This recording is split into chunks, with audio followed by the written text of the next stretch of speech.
Hola, soy Graciela Galeano desde las oficinas de Latitud 25 en Asunción. Las situaciones generadas por la pandemia, como el aislamiento, la pérdida de seres queridos y la crisis económica, incidieron en el aumento de trastornos mentales. Esto, a su vez, generó el aumento de la violencia doméstica y el consumo de bebidas alcohólicas. Por eso, hoy más que nunca es el momento de hablar de prevención del suicidio.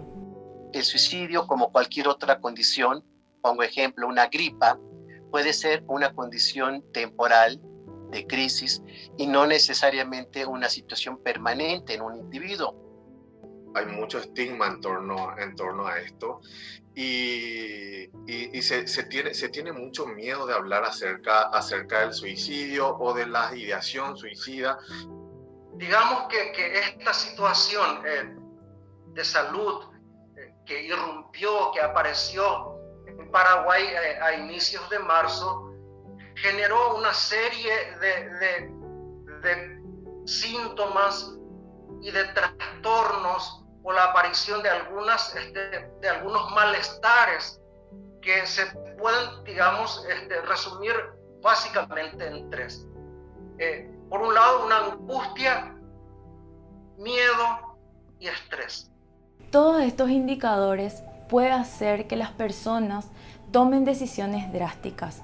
La verdad es que esta condición de suicidio no tiene preferencia por ricos, pobres, por cultos, incultos, por niños o adultos o tercera edad. Es decir, no hay inmunidad respecto al suicidio y esto puede ocurrir en cualquier momento, en cualquier etapa y en cualquier condición humana. Entonces es posible que tengamos que prestar también atención cuando los niños tienen algún pensamiento suicida o algún comportamiento suicida.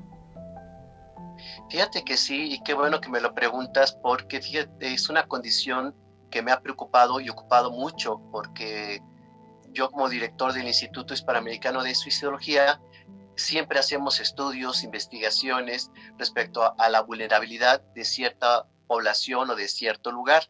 Y lo que encontramos en los últimos años es que cada vez más hay vulnerabilidad en niños a etapas más tempranas. Fíjate que el caso registrado en la literatura suicidológica del niño más pequeño es de 4 años. Si uno mismo está pensando en el suicidio, muchas veces tiene miedo de comentar o de acercarse y pedir ayuda justamente por el tema del estigma, de ser estigmatizado como alguien con trastorno mental o como alguien débil. La persona que piensa en el suicidio es una persona que sufre, una persona que está sufriendo. Y lo más efectivo es buscar ayuda, porque los tratamientos son efectivos. Hay que saber interpretar estos síntomas y digamos, estos signos que aparecen. Porque digamos que la angustia aparece cuando hay un peligro inminente. Es importante desmitificar las situaciones que envuelven a las personas que tienen comportamientos suicidas para poder detectarlos y de esa manera buscar prevenir esta situación extrema. ¿Cuáles son los comportamientos, ya sea en un niño o en un adulto, que deben ser de alerta para el entorno? Inicialmente en niños normalmente encontramos que hay alteraciones importantes en su respuesta emocional, o son niños que de repente se aíslan, que no quieren convivir, no se ríen, no se divierten, no juegan, no quieren participar en cosas, e inclusive este aislamiento y esta fuga un poco del contexto social lo vemos en la mirada, esa mirada como perdida, esa mirada que no tiene una dirección y no encontramos en el menor una respuesta emotiva ante las cosas que pasan en el entorno, buenas o malas. Para que se den una idea, es como si estuvieran anestesiados. Normalmente en los adolescentes encontramos ya situaciones mucho más extremas, porque allí el adolescente puede recurrir a lo que comúnmente se conoce como la puerta falsa. Estamos hablando de adicciones, estamos hablando de juegos extremos sin protección. Para el adulto y el adulto mayor encontramos situaciones también de aislamiento, pero sobre todo de mucha desesperanza. Y esta desesperanza en que no encuentren salida o que crean que la muerte es una forma de solucionar Los últimos datos de la Organización Panamericana de la Salud señalan que la mayor cantidad de suicidios se dan en personas de entre 24 y 44 años. En nuestro país, en los últimos 10 años, se supera la cifra de más de un suicidio por día. De hecho, en los últimos años, en el 2017 tuvimos 407 suicidios, en el 2018 457, en el 2019 445. Siempre se superan los 400 suicidios por año y se piensa que incluso hay un subregistro importante. A nivel de las Américas, por ejemplo, México ocupa el 4º lugar en número de suicidios, Uruguay el número 1 en número de suicidios, según las cifras y las estadísticas últimas que nos dan en el 2017. Desde luego que esta situación pandémica es un problema multilateral, es un problema, es una epidemia que tiene que ver aristas económicas, sociales, familiares y psicológicas, ¿verdad? Según algunos especialistas, hay días y horarios que son más críticos para las personas que tienen depresión o que están pasando por un momento difícil.